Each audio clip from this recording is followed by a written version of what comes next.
We're back here at the trailer lot. I still have the 2006 Infiniti G35 in my trailer.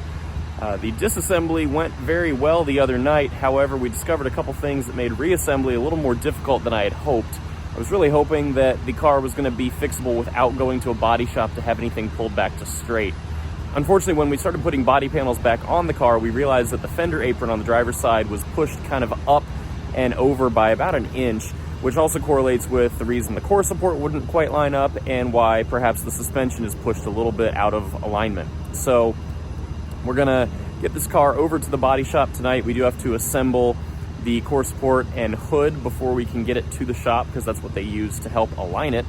So I'm gonna head to a friend's house, get those couple of things bolted together, and then we'll drop at the body shop for them to work their magic with bigger machines than I have access to on my own. Let's go ahead and hop in the trailer and take a quick look at this G35 before we head over to finish getting it worked on. So we did get everything pulled apart in here. You can see it strapped down in the trailer with no real front end left on it, minus this one fender. If we hop inside,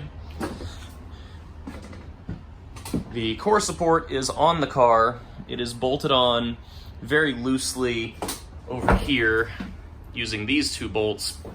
However, everything on this side doesn't really line up. And looking down here, these four bolts are where the crash bar goes. That's the actual bumper itself. What we usually refer to as a bumper is more of a bumper cover. So these four bolts are replicated over here on this side, and we need all 8 of those to line up, as well as the 2 bolts over here that hold the top of the core support on.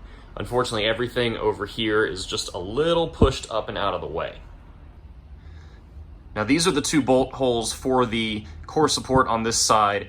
They line up with these 2 bolt holes on the body of the car. Now this is not the actual gap that we have to make up with getting the car pulled back to straight. The core support will get very close. When you look, the whole thing is off by 1/2 inch to 1 inch in total. The real concern comes when you work your way over to where the fender bolts on. We were looking at some bolt holes over here. This one in particular is for the fender, and this guy right here, and then there's a few more as you move towards the front of the car.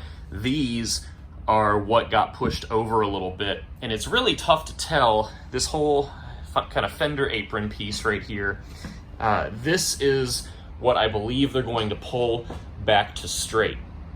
Now you also have the suspension. The strut mount is over here.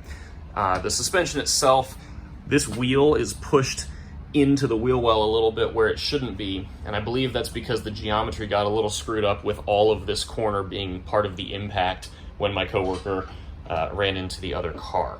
So hopefully they can pull all this back straight, everything will line up on the front of the car, and we'll be able to go from there.